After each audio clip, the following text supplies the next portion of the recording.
واپس اپنے واپس اسلام کی طرف آ گئے, ریورٹ ٹو اسلام. ٹھیک ہے. اور وہ بچے ہمیں اندر کی جو باتیں بتاتے ہیں, ان کے پیرنٹس ہم سے بعض اوقات خود قادیانی ملنے آئے کہ آپ نے ہمارے بچے ہائی جیک کر لیے, they try to negotiate with us, لیکن بچے ہمارے ہو گئے ماشاءاللہ, بچوں کو ہم نے مسلمان کر لیا, ماں باپ کے خوابوں میں تو نہیں ہے ماشاءاللہ.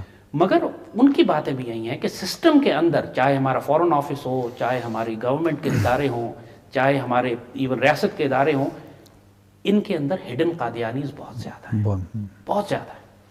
اور فیکٹ ہے یہ کہ وہ پاکستان کی نیشنل سیکیورٹی پالیسیز کو مینور کرتے ہیں اپنے انٹرسٹ کے لیے. ظفر اللہ خان سے شروع ہوئی تھی بات, قائد اعظم نے جو لگایا تھا جس کو, کیونکہ اس وقت ہمارے پاس لوگ ہی نہیں تھے, اور اس زمانے میں ظفر اللہ خان کو لگایا گیا. تو فلسطین کے مسئلے پہ جو ڈیمیج کیا ظفر اللہ خان نے اس وقت پاکستان کے موقف کو, جو ڈیمیج کر کے آیا وہاں پہ, یہ پاسبل نہیں ہے کہ مرزا غلام احمد قادیان کا فالوور اس کی لائلٹیز پاکستان کے ساتھ ہوں, اس کی لائلٹیز اپنے گروپ کے ساتھ, کلٹ کے ساتھ ہوں, کلٹ کے ساتھ ہوں گے. یہ ڈیفائنڈ بات ہے, اس میں کوئی دو رائے ہو ہی نہیں سکتی ہے. This is where we need to be firm. جیسے ہم نے کہا کہ اگر آپ الطاف حسین کے بارے میں اور اوپن ٹریٹرز کے بارے میں کوئی پالیسی نہیں بنا سکتے ہیں, تو ہڈن ٹریٹرز کے بارے میں تو پھر آپ کوئی پالیسی بنانے کا سوال ہی نہیں. آئی ویری فرملی بلیو کہ مسلح افواج اور ISI کے اندر, اور کم از کم فورن آفس کے اندر اور ریاست کے کریٹیکل اداروں میں قادیانیوں کو جگہ نہیں دینی چاہیے. آپ دوسری بات یہ کہ یہ مائنورٹیز نہیں ہیں, یہ امپوسٹرز ہیں. میں پاکستان آرمی کا یونیفارم نہیں پہن سکتا نا, آپ مجھے, چاہے میری اپنی آرمی ہے, میری اپنی فوج ہے, لیکن میں آرمی کے رینکس نہیں لگا سکتا. امپوسٹر یا فراڈ یا کسی دوسرے کا امپرسنیشن جو ہے, دیٹس اے سیریس کرائم. تو آپ مسلمان اپنے آپ کو پریٹینڈ نہیں کرا سکتے when you are not. دنیا, پورے عالم اسلام نے آپ کو غیر مسلم ڈکلیئر کیا ہوا ہے, صرف ہم اکیلے نہیں ہیں, دنیا کے ہر ملک نے ان کو غیر مسلم ڈکلیئر کیا ہوا ہے. یہ بات ٹھیک ہے, جی جی, that's a fact. اچھا, دنیا کے ہر ملک نے, مسلمان ملک نے ان کو آفیشلی غیر مسلم ریسٹرکشنز تو لگائی ہوئی شاید, نان مسلم نہیں, نان مسلم بھی ڈکلیئر کیا. اچھا, بہت سارے ملکوں نے ان کو ڈکلیئر کیا ہوا ہے کہ نان مسلم. تو یہ آپ امپرسنیٹ نہیں کر سکتے. You cannot pretend to be Muslim and represent Islam when you are not. یہ سیریس کرائم ہو جاتا ہے. تو یہ ریاست کو ہماری بہت ڈیمیج ہو رہا ہے قادیانیوں کی وجہ سے, because they are the hidden enemies. I'll openly say it. کیونکہ وہ ناراض ہیں. جس طرح آپ نے کہا نا کہ پاکستان نے ان کو غیر مسلم ڈکلیئر کیا, تب وہ کھل کے کہتے ہیں کہ ہم پاکستان سے, ان کی کوئی ہمدردی نہیں ہے. They have no loyalty with Pakistan now. ناظرین, جو ویڈیو ابھی آپ نے دیکھی, اس میں احمدیوں کو اسرائیل کا ایجنٹ کہا گیا. ابھی ہم دکھائیں گے کہ اسرائیل کے ایجنٹ کون ہیں, اور جو یہ کہہ رہے ہیں علامہ اقبال نے احمدیوں کو کافر کہا ہے. مگر ایک وقت میں علامہ اقبال نے یہ بھی کہا تھا کہ جس نے صحیح اسلام دیکھنا ہو وہ قادیان جا کر دیکھے. جس نے بھی احمدیوں پر جھوٹے الزامات لگائے, ان کا انجام بعد میں بدترین ہی ہوا, یا بعد میں احمدیوں کو سچا ہوا ماننے والوں میں شمار ہو گئے.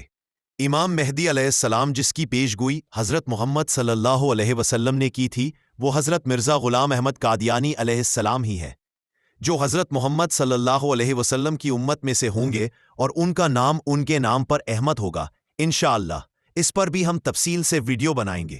اور حضرت عیسیٰ علیہ السلام فوت ہو چکے ہیں, ہم نے ان کے مولویوں کی ویڈیو اپنے چینل پر اپلوڈ کی ہے. جو اکثر مانتے ہیں کہ حضرت عیسیٰ علیہ السلام فوت ہو چکے ہیں, اور جو یہ نہیں مانتے عوام کو گمراہ کیے ہوئے ہیں تاکہ ان کے اپنے کاروبار چلتے رہے. جو ختم نبوت کی غلط تشریح کرتے ہیں, ان کے لیے ہم دعا ہی کر سکتے ہیں کہ اللہ ان کو ہدایت دے. ابھی میں پہلے سوال کے بارے میں ایک بات اور کہہ دوں. علامہ اقبال کے بارے میں یہ مشہور ہے کہ وہ مہدی وغیرہ کے قائل نہیں تھے, اور ان کی بعض تحریریں ایسی ہیں, بعض اردو اشعار بھی ایسے ہیں, لیکن بعض جو ہے واضح الفاظ ان کے بعض خطوط میں ہیں کہ یہ مجوسی روایات ہیں جو اسلام میں آ گئی ہیں. کوئی مہدی نہیں, کوئی عیسیٰ نہیں, عیسیٰ کا نزول بھی نہیں. یہ کچھ میں سمجھتا ہوں کہ علامہ اقبال پر کوئی دور آیا ہوگا. ایک دور ان پر ایسا بھی تو آیا کہ جبکہ وہ قادیانیت کے بہت ہی معتقد تھے. انہوں نے یہاں تک کہا تھا کہ جسے اصل اسلام دیکھنا ہو وہ قادیان میں جائے. کیوں؟ وہاں ایک نظام تھا, ایک شخص سے بیعت تھی, ایک ڈسپلن تھا, پورا ماحول اسلام کے مطابق تھا. وظائف باقی تو ان میں خرابی تو یہی ہے کہ انہوں نے غلام احمد قادیانی کو نبی مان لیا. باقی مسلمانوں والے کام تو ان کے ہیں, اور وہ ایک جگہ پر ایک آبادی انہوں نے ایک اپنے اسلامی اصولوں کے مطابق بنا لی. تو اس کے بارے میں علامہ اقبال نے کہا کہ اسے صحیح اسلام دیکھنا ہو وہ جائے قادیان میں. پھر قادیان کی ابتدائی حالت کا نقشہ اور پھر قادیان کی ترقی اور جماعت کی ترقی کا ذکر کرتے ہوئے فرماتے ہیں کہ ایک وہ زمانہ تھا کہ حضرت مسیح موعود علیہ الصلوۃ والسلام کے ساتھ کوئی آدمی نہ تھا۔ پھر وہ وقت آیا جب آپ کے ساتھ ہزاروں آدمی تھے اور اب تو لاکھوں تک پہنچ گئے۔ پھر کسی زمانے میں پنجاب میں بھی کوئی شخص آپ کا موتقد نہ تھا، اور اب نہ صرف ہندوستان میں بلکہ دنیا کے تمام بر اعظموں میں احمدی پھیل گئے۔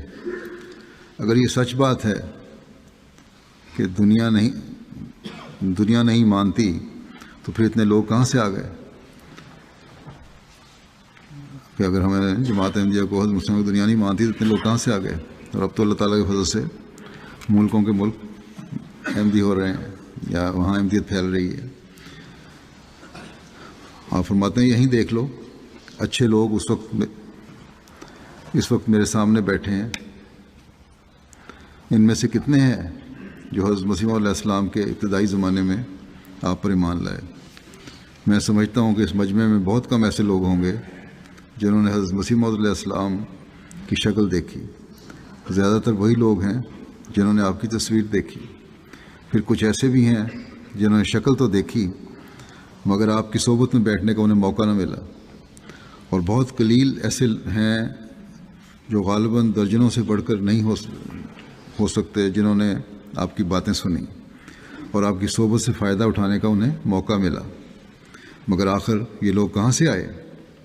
میری پیدائش، مسلم فرماتے ہیں کہ میری پیدائش اور بیعت قریباً ایک ہی وقت سے چلتی ہے، ساتھ ساتھ چلتی ہیں، اور جب میں نے کچھ ہوش سنبھالا اس وقت کئی سال تبلیغ پر گزر چکے تھے، لیکن مجھے اپنے ہوش کے زمانے میں یہ بات یاد ہے کہ حضرت مسیح موعود علیہ السلام جب سیر کے لیے نکلتے تو صرف حافظ حامد علی صاحب ساتھ ہوتے۔ ایک دفعہ 2 آدمی ہوتے صرف، ایک دفعہ حضرت مسیح موعود علیہ السلام کا اسی طرف سیر کے لیے آنا ہوا، ایک قادیان کے ایک علاقے کی طرف اشارہ فرما رہے ہیں کہ اس طرف سیر کے لیے آنا ہوا۔ میں اس وقت چونکہ چھوٹا بچہ تھا اس لیے میں نے اصرار کیا کہ میں بھی سیر کے لیے چلوں گا۔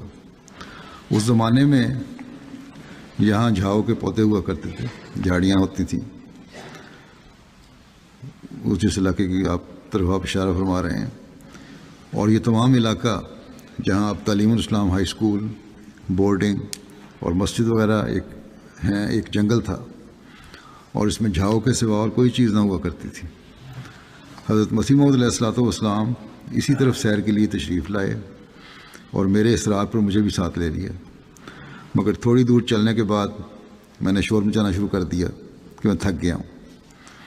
اس پر کبھی مجھے حضرت مسیح موعود علیہ السلام اٹھاتے اور کبھی حافظ حامد علی صاحب، اور یہ نظارہ مجھے آج تک یاد ہے۔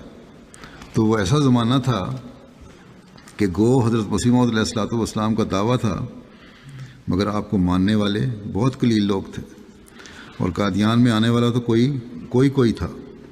لیکن آج یہ زمانہ ہے کہ ہمیں بار بار یہ اعلان کرنا پڑتا ہے، جس زمانے میں مسلم نے فرمایا ہے 1937 کی بات ہے کہ قادیان میں ہجرت کر کے آنے سے پیشتر لوگوں کو چاہیے کہ وہ اجازت لے لیں، اور اگر کوئی بغیر اجازت کے یہاں ہجرت کر کے آئے تو اسے واپس جانے پر مجبور کیا جا سکتا ہے۔ بس یہ واقعات یقیناً ایمان اور یقین میں اضافہ کرنے والے ہیں۔ خدا تعالی ہم سب کو ایمان اور یقین میں بڑھاتا چلا جائے اور ہم سب جماعت کے مفید وجود بننے والے ہوں۔ یقیناً یہ فتنہ قادیانیت بڑا خطرناک فتنہ ہے، اور بڑی ساری کافر تنظیمیں، کافر حکومتیں ان کی سپورٹ کرتی ہیں، اور ان کا ایک بڑا منظم پروگرام ہے۔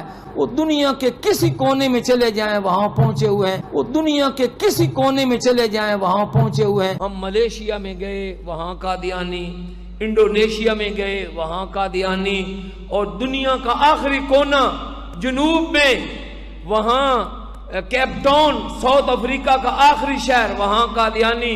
ہمارے والد صاحب گئے ہیں اور یہ ہمارے بھائی جاوید گئے ہیں شمالی آخری کونا ناروے وہاں پر قادیانی، اور دنیا کا مشرق میں آخری کنارہ آسٹریلیا جزائر فجی وہاں قادیانی، دنیا کا مغربی کنارہ گھانا وہاں پر قادیانی. محترم یہ فتنہ آج دنیا میں پھیل مرزا قادیانی کا ایک الہام ہے. ہم تیری تبلیغ کو زمین کے کناروں تک پہنچائیں گے. اب قادیانی کہتے ہیں دیکھو اس وقت مرزا نے کہا تھا جب اسے کوئی نہیں جانتا تھا, اب سب دنیا کے کناروں میں اس کی تبلیغ پہنچ گئی اور واقعی پہنچ اور واقعی پہنچ اور واقعی پہنچ. ہم جزائر فجی گئے, علامہ صاحب میں اکٹھے, علامہ صاحب نے رات فون کیا 10:30 بجے, ادھر صبح کے 10:30 سے 12 گھنٹے کا فرق جی. اور مغرب میں نائجیریا, گانا, سیرالون, آخری کنارے تک قادیانی. جنوبی افریقہ جو دنیا کا آخری کونا ہے, کیپ ٹاؤن جہاں دنیا ختم ہو جاتی ہے, آگے سمندر ختم, وہاں بھی قادیانی. دنیا کے کناروں. بے شک اللہ تعالیٰ نے حضرت مسیح موعود علیہ السلام کو الہاماً یہ فرمایا تھا کہ میں تیری تبلیغ کو زمین کے کناروں تک پہنچاؤں گا, اور پھر یہ بھی فرمایا کہ خدا تیرے نام کو اس روز تک جو دنیا منقطع ہو جائے عزت کے ساتھ قائم رکھے گا اور تیری دعوت کو دنیا کے کناروں تک پہنچا دے گا.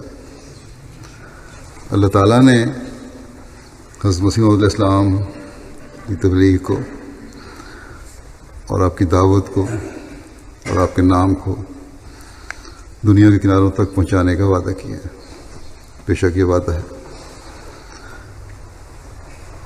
وہ یہ کام اللہ تعالیٰ اپنے وعدے کے مطابق کر بھی رہا ہے اور آئندہ بھی انشاءاللہ کرے گا. ابھی ہمارے بھائی عبد المتین صاحب بتا رہے تھے کہ سعودی عرب کے پاس کتنے وسائل, کوئی کمی تو نہیں ہے, اور خصوصاً حرم پاک کے اوپر جو وسائل لگ رہے ہیں ان میں بھی کوئی کمی نہیں ہے. ہمارے حرمین شریفین کے ائمہ وہ جو خطبہ دیتے ہیں عید کا یا جمعہ کا خطبہ ہوتا ہے اس کا صرف 4 زبانوں میں ترجمہ ہوتا ہے, لیکن قادیانی وہ مرزا مسرور وہ جو کچھ بولتا ہے وہ 10 زبانوں میں براہ راست اس کا ترجمہ ہو رہا ہو. ہر سال یہاں کانفرنس ہو رہی ہے, کسی نہ کسی صورت میں وہ ختم نبوت کا پیغام آپ تک پہنچتا ہے. آپ کے ذریعے سے اسی یعنی آج کے کانفرنس کے حوالے سے الحمدللہ کتنے ملکوں میں اب یہ ہمارا پیغام جو ہے پہنچ رہا ہوگا. تو جیسے وہ لوگ اپنی جھوٹی نبوت کے پرچار کے لیے اپنے ہیڈ کوارٹر کے ساتھ ملے ہوئے ہیں, ہم لوگوں کو بھی یہ جو ختم نبوت کا مشن ہے اس کے ساتھ اقدام درہم سخنے ملنا چاہیے. جہاں کہیں ختم نبوت کانفرنس ہو اس میں شرکت کریں, جہاں کہیں ختم نبوت کے کورسز ہوں اس میں شرکت کریں. ابھی مولانا نے بتایا کہ کل پیر کو انشاءاللہ یہاں خواتین میں پردے میں وہ لیکچر ہوگا انشاءاللہ. تو جو لوگ اپنی بیگمات کو بھیج سکتے ہیں ان کو بھیجیں, فرض ہے. کیوں کہ آج قادیانی صرف ان کے مرد کام نہیں کر رہے, ان کی عورتیں, ان کی بچیاں, ان کے بڑے, ان کے بوڑھے, جوان, بچے, مختلف ناموں سے انہوں نے تنظیمیں بنائی ہوئی ہیں اور وہ تبلیغ کر رہے. اسرائیل کے ایجنٹ کون ہے یہ بھی کل ویڈیو اپلوڈ کی تھی چینل پر. ویڈیو زیادہ لمبی ہونے کی صورت میں ہم ڈسکرپشن باکس میں لنک دے دیں گے. جماعت احمدیہ کی ترقی مولویوں کے منہ سے سننا اور ان کے چہروں پر ہوائیاں اڑتے دیکھنا یہ اس بات کا ثبوت ہے کہ جماعت احمدیہ سچی اور حقیقی جماعت ہے. جو جھوٹے ہوں گے وہ ہلاک ہو جائیں گے اور سچے مزید ترقی حاصل کریں گے. جو آپ دیکھ سکتے ہیں جماعت احمدیہ کی ترقی دن دگنی رات چگنی بڑھتی جا رہی ہے اور انشاءاللہ ایسے ہی بڑھتی جائے. مخالفین آئے گے اور اپنے شر سے ہلاک بھی ہوں گے, مگر جماعت احمدیہ خدا کا لگایا ہوا پودا ہے جو انشاءاللہ مزید بڑھنا ہے. مزید نئی اپڈیٹ کے ساتھ ویڈیو کو شیئر اور چینل کو سبسکرائب ضرور کریں. کمنٹ سیکشن میں اپنی رائے سے نوازیں. یوٹیوب چینل میسج آف اسلام. رکھتے ہیں مسلمانوں کا دین, ہم تو رکھتے ہیں مسلمانوں کا دین. دل سے ہے خدا میں ختم المرسلین.